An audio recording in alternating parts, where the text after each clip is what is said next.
For a disaster of the level of the one in Wayanad, the administration must follow meticulous procedures to keep count and maintain the dignity of the dead.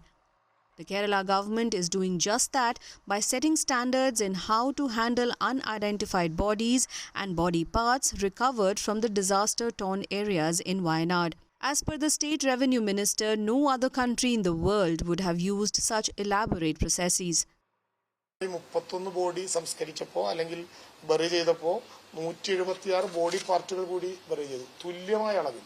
അതായത് ഒരു body സംസ്കരിക്കുന്ന എല്ലാ ആദരാഞ്ജലികളോടും കൂടി body പാർട്ടുകൾ കൊണ്ടുവരുമ്പോഴും സർവമത പ്രാർത്ഥന നടത്തി അതിനകത്ത് DNA ടെസ്റ്റിന്റെ code number പാഴ്സലിൽ തന്നെ രേഖപ്പെടുത്തി അത് ഏതെങ്കിലും വിധത്തിൽ ദ്രവിച്ചു പോയാലോ എന്ന പേടി കൊണ്ട് പ്ലാസ്റ്റിക് കുപ്പിയിൽ കോഡ് നമ്പർ ഇട്ട് മൃതദേഹം അടക്കം ചെയ്യുന്ന പിന്നെ കുഴിയിലേക്ക് തന്നെ അത് സമർപ്പിച്ച് അത് മൂടിക്കഴിഞ്ഞാൽ അതിന്റെ പുറത്ത് അതേ നമ്പർ തന്നെ പോസ്റ്റിൽ പ്രദർശിപ്പിക്കാവുന്ന വിധത്തിൽ ഇപ്പോൾ നമ്മൾ തയ്യാറാക്കി കഴിഞ്ഞു.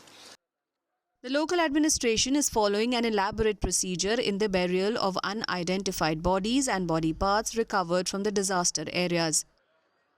DNA ടെസ്റ്റിനുള്ള നടപടിക്രമങ്ങൾ പൂർത്തീകരിച്ചിട്ടാണ് ഇവിടെ കൊണ്ടുവന്നിട്ടുള്ളത്. അതിന്റെ ഇവിടെ സ്റ്റോൺ തയ്യാറാക്കിയിട്ടുണ്ട്. ആ സ്റ്റോണിൽ അതിന്റെ നമ്പറുമുണ്ട്. അപ്പോൾ എന്തെങ്കിലും നിയമപരമായ പ്രശ്നങ്ങൾ വരികയാണെങ്കിൽ ആ സ്റ്റോണിൽ എഴുതിയ നമ്പറും DNA നടത്തിയ നമ്പറുമായിട്ട് ഒത്തുനോക്കി ആ പ്രശ്നങ്ങൾ നിയമപരമായിട്ട് പരിഹരിക്കാൻ വേണ്ടി സാധിക്കും. അവർക്ക് ചെയ്തിട്ട് അവരുടെ കർമ്മങ്ങളും കാര്യങ്ങളൊക്കെ ചെയ്തപ്പോൾ എല്ലാ സൗകര്യം ഒരുക്കിയിട്ടുണ്ട്. ഇവിടെ ചെയ്യാൻ വേണ്ടി സാധിക്കും.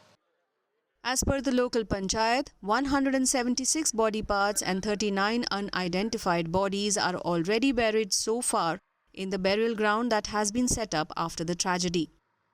തിരിച്ചറിയാൻ കഴിയാത്ത മൃതദേഹങ്ങൾ ബന്ധുക്കൾക്ക് തിരിച്ചറിയാൻ കഴിയാത്ത മൃതദേഹങ്ങളാണ് ഇവിടെ സംസ്കരിച്ചുകൊണ്ടിരിക്കുന്നത്. അതിനൊപ്പം തന്നെ അതിൽ കിട്ടിയ ബോഡിയുടെ അവയവങ്ങളുമാണ് ഇവിടെ സംസ്കരിച്ചിട്ടുള്ളത്.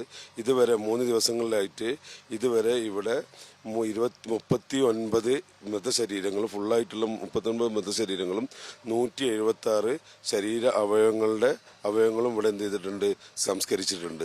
അതിനുവേണ്ടി മേപ്പാടി പഞ്ചായത്ത് HML കമ്മിറ്റിയൊക്കെ നേരിട്ടെടുത്ത പൊതു ശ്മശാനത്തിലാണ് ഇവിടെ നടന്നുകൊണ്ടിരിക്കുന്നത്. While these numbers and records are meticulously kept, the health department has urged the blood relatives of the missing persons to come forward and give blood samples for DNA analysis to help identify the victims. പലരെയും വിളിക്കുകയും അന്വേഷിക്കുകയും ഒക്കെ ചെയ്യുമ്പോഴും ആളുകൾ പലപ്പോഴും തയ്യാറാകുന്നില്ല എന്ന് പറഞ്ഞാൽ ആർത്ഥത്തിൽ വാർത്ത പോകരുത്. ബന്ധുക്കളാരും വരുന്നില്ല എന്നല്ല ഞാൻ ഉദ്ദേശിച്ചത്. ഇപ്പോഴും മനസ്സുകൊണ്ട് നഷ്ടപ്പെട്ടു എന്ന് സമ്മതിക്കാൻ പേടിയുണ്ട്. അത് മനുഷ്യന്റെ സാധാരണ പ്രശ്നമാണ്. According to the local administration, as many as 138 people are still missing following the massive landslides that hit Wayanad more than a week ago, with the death toll reaching 226.